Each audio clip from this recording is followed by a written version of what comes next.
You get both of them? Did the second one cause you any concerns? No. No?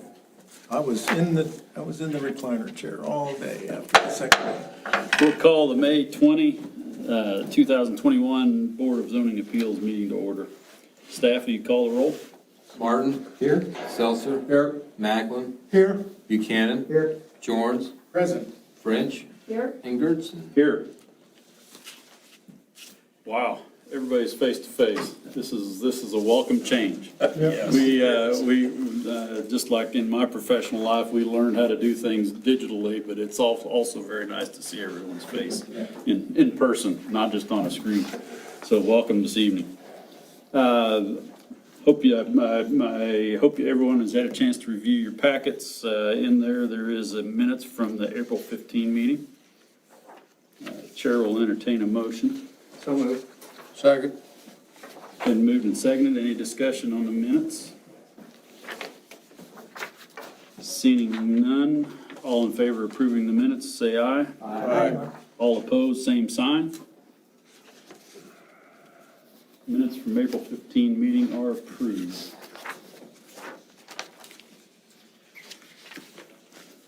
To protect the rights of all parties involved in order to establish an orderly fact-finding procedure, the Reno County Board of Zoning Appeals follows a specific fact-finding procedure, which is contained in the handouts in your chair. Your attention to this procedure is appreciated. All decisions by the BZA are final. Decisions may be appealed to district court within 30 days of the decision. We'd like to formally open the hearing regarding case number 2021-06. A request by Kenneth and Katie DeGraffenreid. The applicant is Jeremiah and Andrew Allen for special exception from the Reno County zoning regulations to construct a 40-foot by 60-foot by 14-foot tall residential accessory building and a future 20 by 24 by 10-foot residential accessory garage. The total square footage of the accessory buildings exceeds the 2,000 square foot maximum permitted on land zone R3, single-family residential district.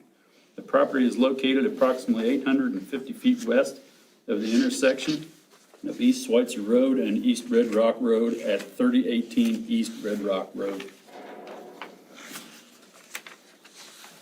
Have any of the board members had any outside contacts regarding this case? No. Do any of the board members have any conflict of interest with this case? No. No.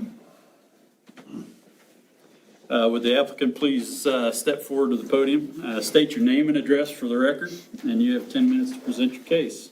We may request some clarification throughout, but just so you know how things work. Okay. Stage is yours. Good afternoon. I'm Jeremiah Allen. This is my wife, Andrea Allen.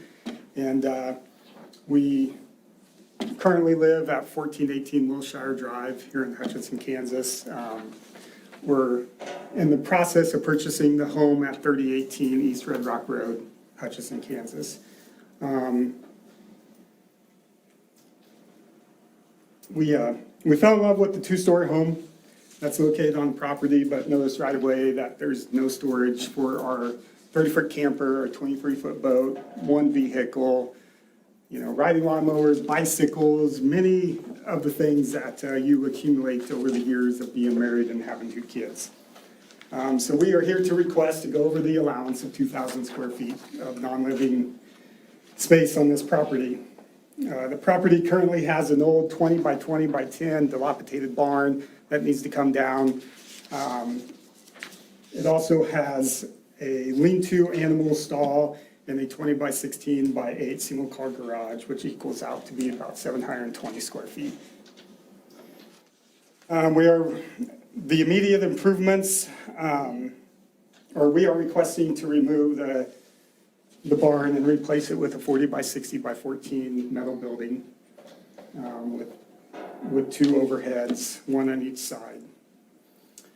And then in the next 10 to 20 years, we'll request to, or looking at it, we would probably replace the 20 or the 16 by 20 garage with a 20 by 24 foot larger garage.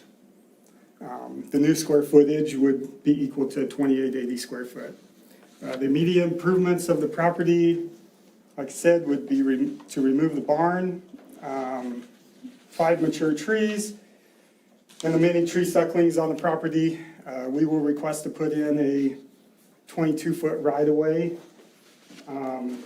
off the Schweitzer Road that will serve the purpose of the drive-through 40 by 60 building. The driveway will consist of 4 inches of crushed rock and 2 inches of asphalt millings on top. We will add electrical, water, and sewer to the 40 by 60 building, and we'll add a propane tank to heat the facility as well. The building is for personal use only. We do not, nor do we plan to operate a business out of there. Our goal with requesting the additional non-living space is so that we can protect our current and future assets. And thank you for this time, and I'll be open to answer any questions that you guys have available. Help me understand the drive through the building. You know, the roadway comes up, and keeps on going. Yeah, we'll have an overhead door on the north side and the south side. That way we could pull in and not have to back our camper or boat in. We could just come pull straight through the facility. Because, you know, that road's narrow and backing in that. But isn't that the only way to get to the house? No, off of Schweitzer, okay, off of Red Rock Road, there's an entrance off of Red Rock Road. Off of Schweitzer, there's no right of way or anything. There's no access to the facility at this time. Okay, so the entrance to the house, the two-story house, is from another location? Yeah, from Red Rock Road. Okay, Yep. okay. Public sewer is available there? Yes. And you will be connected to that with your building? I assume you'll have water and electricity in your building? Yes. And so you can, if you wash down your camper or. Correct. Or put restrooms or whatever in your building, I don't know what your plans are, but Yeah. you have the sewer, okay. That'll all be, will the utilities, electricity be underground, getting to the building? Fine. Yeah, we plan on hooking on to the city main.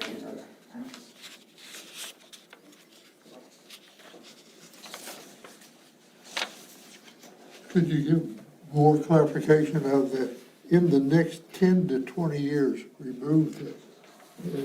That's a, you know, that's a pretty open window there. Right, well, and we're requesting that in the future. It might happen in 10 to 20, it won't happen immediately. We just know that the shape of that structure right now, it's okay, but it's gonna need some work. And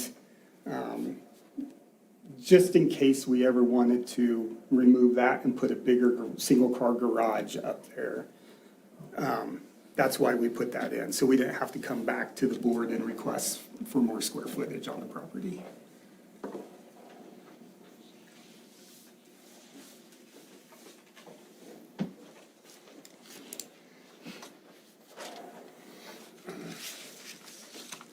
Are there any other questions from the board?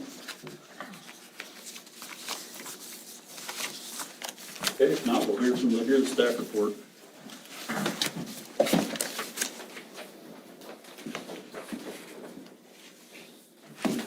Good evening, Board. Mark Von Action, County Planner. Mr. Allen, I think, did an excellent job of describing what they are wanting to do, so I'm just going to kind of maybe touch on some things and clarify for the board here. As you'd heard, the immediate request is for a 40 by 60 building, and then in the future, he would like to construct a 20 by 24 foot building. He's requesting that building right now, even though you heard 10 to 20 years from now, because we don't know what those regulations are going to be.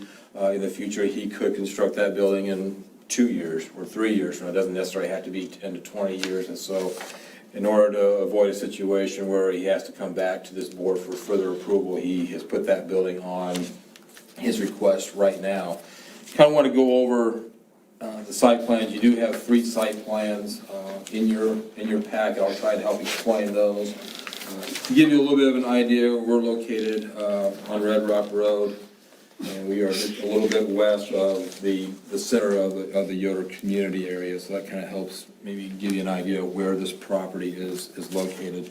The first site plan that you see in your packet shows you that they're going to be removing the existing barn that's out there. And then in the future, they also want to remove that 16 by 20 foot garage that's also on the property. There's some other things that they're gonna remove that's not really part of this process or this hearing. The second site plan that you have, which is the black and white one, shows you kind of the immediate needs and desires, what they're gonna do. They're gonna be removing the barn, and they're gonna be removing some other trees, you know, for the construction of a new driveway. And then your last site plan will show you that there's gonna be a new driveway constructed off of Schweitzer Road, and then the new metal shed taking the place of the existing barn. And then eventually down the road, a new garage to take the place of the existing garage that is out there. Talk a little bit about the existing garage. Don't have a survey of the property, but in conversations with the applicant here, it appears that that garage is on the property line, and so we discussed, you know, at this point in time that it's fine as it is right now. However, if they do remove that garage, that they're gonna have to relocate it about 8 feet to the east to get it off of the property line. Our minimum setback on the side is 8 feet, and so they will have to push that garage a little bit to the east there, and they're aware of that. Right now, it's 8 feet. You know, if we're talking 10 or 20 years from now, that setback could change, and so we don't know what it is, but point being is, whatever the setback is at the time that they apply for the zoning permit is what they will have to meet. If they leave the garage in its place in its current condition, it's fine as it is, but the minute you tear it down, you have to come into compliance with the existing regulations in place at that time, so. Want to kind of touch on that. Second thing to touch on a little bit is the driveway. When they get to that point, then a driveway permit will be needed from the Public Works Department. That application can be obtained online, or you can come into the office and we can get that set up. It's a $50 fee here. They'll have to just kind of stake where they want that driveway to be, but Public Works essentially will have to approve that driveway location on the switcher like that. And so with that, you heard him testify here that it's just going to be for personal storage. They're not going to be using this as a secondary residence or anything like that. It's just to store their personal belongings. So staff recommends approval of the request. And the 3 conditions that we typically attach to these are included in your staff report. So with that, if you had questions for me, I'd be happy to answer them. Are those driveway permits controversial, or any reason that they might possibly not get that? Not typically, you know, there's things, I don't know the whole entire process here, but, you know, we'll look at the location and make sure it's not, you know, at the bottom slope of a hill, make sure it's not too close to another driveway. So there are a couple of things like that. In this particular situation, I don't think there's gonna be probably any issues. I hate for them to be disappointed if they're, Yeah, no, I got these plans. I don't think so. I mean, I have not heard any comments yet. Public Works, you know, got a copy of everything, and I've had no comments on that, but I don't think there's gonna be, you know, an issue with that. If there's an existing driveway there, then they can certainly, you know, use that, but if it's something that has to be brand new, then it's a permit that they have to obtain. But, you know, in this particular case, there's no other driveways that are close by, and close by meaning like within, say, 40 feet or less. So it should not be a concern. Thank you. You have not had any other comments from neighbors or adjoining landowners since you mailed this, right? Correct, yep. No written comments and no other comments received. A lot of properties around there, a lot of small. Yeah, there's a lot of smaller properties up there you can see on the zoning map. Commented. Yeah, a lot of them are like, I think I include that in my report, a lot of them are like, you know, in the half acre range somewhere in there. There's some other larger ones, you know, out there. They all have decent sized sheds too on the property. It looks like there's plenty of room on this property for buildings. Yeah, their site plan shows the location and gives the measurements, and so there's plenty of room. There's no issues with setbacks or anything.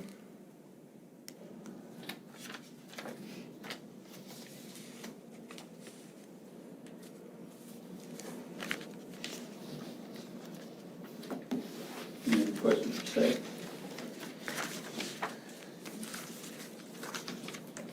Thanks, Mark. Thank you. Is there anyone in the audience that would like to comment? on this case. Go ahead and step to the podium and state your name and address for the record, please.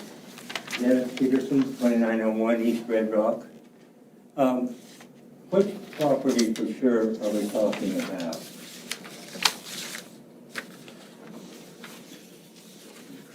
Can you answer that? Which property are we talking Yes. about? It's 3018. Is that the one that, on the east side of the property, or the one that's in the middle of the property? I'm not sure if I follow you, sir. If you can step over here. On the map, it's the one that's highlighted in purple, so here's the small manufactured home park right here. Okay, And it's it's that this, one there. yes. Okay. I'm informed it was this one. No, it's the one that's highlighted in purple Okay. on them. If you got a notice from me, it's the one that's highlighted in purple. Okay. Okay? And this is the garage that they're tearing down, or is it back in here?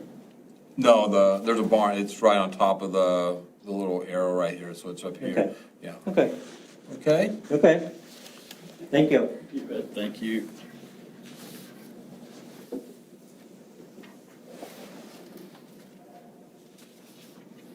Does the applicant, do you have anything to add to? Okay, thanks. Staff, anything more to add? Nothing, Mr. Chairman. Board, any further questions for the applicant or staff? If not, the public hearing is now closed. Board members, any discussion?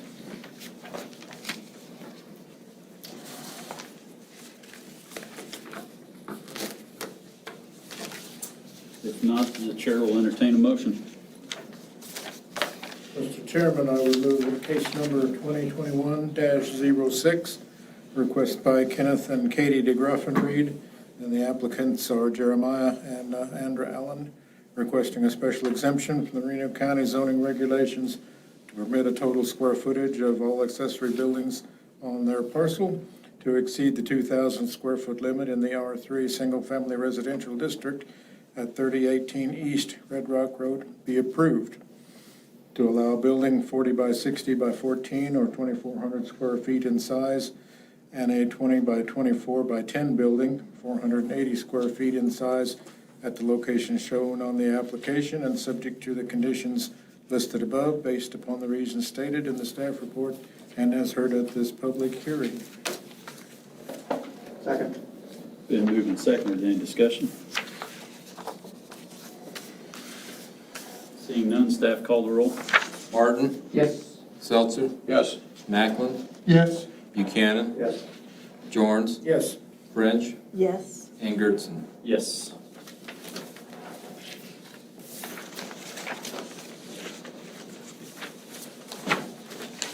Thank you. Thanks for going through the process. Oh, you're welcome. Appreciate that. This is the easy part of the process. Understood. Understood. Staff, do you have any other business to come before this board? I had no business for the BZA, Mr. Chair. Board, do you have any discussion items? I would entertain a motion to adjourn. So moved. Been moved. Second. Second. All in favor, say aye. Aye. All opposed, same sign. Can I go home now? May 20 BZA is adjourned. We have more work for you. Nice try, nice try. Nice try. Nice try, yeah. Yeah. Nice to meet you, sir. You too. We'll go ahead and wrap that. Yeah, we're buying the properties there. Yeah, so. Okay. You ready out of the road then? Yeah, nice to meet you. Nice to meet you. Thank you. Well, thank you guys. Thank you guys. Good luck with all your endeavors. Yeah. I appreciate it. Thank you.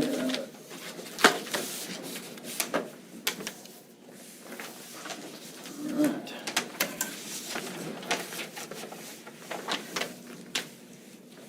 We'll Call the meeting room to order for the Reno County Planning Commission. Staff call the roll. Martin? Here. Seltzer? Here. Macklin? Here. Buchanan? Here. Jorns? Yes. French? Here. And Gertson. Here. Trust everyone's reviewed the minutes from the Planning Commission meeting on April 15th. Chair will entertain a motion. So move. Been moved, is there a second? Second. Been moved and seconded. All in favor of approving the April 15 minutes, say aye. Aye. All opposed, same sign. April 15 minutes have been approved. New business. First on the list is discuss possible action on guidance on the potential text amendment to Article 1-104 concerning the manufacturing home pad. Concerns the manufactured home as a single-family dwelling on an individual lot with the zoning regulations related to the foundation and skirting requirements for manufactured homes. Staff, we requested some of this, and you asked what we thought, and now you've done your homework, and now we get to Yes. get to see what you found. So help us wade through what you Okay, shared well, with I us, can- and then we'll get to discussion. Sure, well, thank you. So, as you recall, Mr. Jorns kind of questioned what our requirements were during a conditional use permit hearing we had a couple of months ago. And by the way, that conditional use permit was ultimately approved by the commissioners and permit issued, and so I assume that the building is out there. I know Mr. Jorns was questioning what we had in the regulations as far as skirting requirements or More concerned about the foundation. the foundation, more so the foundation, but also like a little bit of the skirting. And I took the opportunity on my way out here to go by there. The manufactured home is there, and it's setting in its location, and there are probably 8 different locations that concrete blocks are holding it up off the ground. Okay. Because I wanted to see what was going to be happening there. There is no skirting yet, no indication of any skirting yet. It's up in the air, pretty high, probably about 4 steps up in the air, Okay. Many of them are, yeah. which kind of surprised me. It seems like it would have been down closer to the ground. It would have made it much easier for them to get in and out of the house. But Interesting, okay, well, I appreciate that, Harley. And so essentially this seven-page report that I put together is kind of a summary of what our current regulations were. I apologize if it was, a little dry, but I wanted to kind of summarize all of our regulations in one document for the board. I think what you can find is that the majority of the regulations we have deal with mobile home parks. So if somebody came in and wanted to do a subdivision plat and develop a mobile home or manufactured home park, then that's when we have a lot of specific regulations. I think under the conclusions, I think you'll find out that we really do not have any specific regulations when it comes to an individual manufactured home being placed on a property, either that or the skirting. During the conditional use permit review process, this board could certainly attach conditions that it has to be a certain foundation or it has to be a certain type of skirting, but we've never done that in the past. We really haven't had a lot of manufactured home requests, as you kind of see, in the conclusions here. I think we've actually done just one conditional use permit where it was reviewed by this board. I've done 3 other permits, but that's been a situation where somebody is tearing out their existing one and replacing it with a newer one. And so, in my review, I think, I did note here a couple of things highlighted. I think we do have, an error. It's at the top of page 3, and what I was trying to let the board know is I think that really should say a residentially designed manufactured home and not just your typical single wide or double wide manufactured home, which is essentially like a rectangle. Residentially designed have a different, criteria that they have to meet, you know, in our regulations right there that you see. And it's not just meant to be, a manufactured home just doesn't have those vertical pitches. They're usually just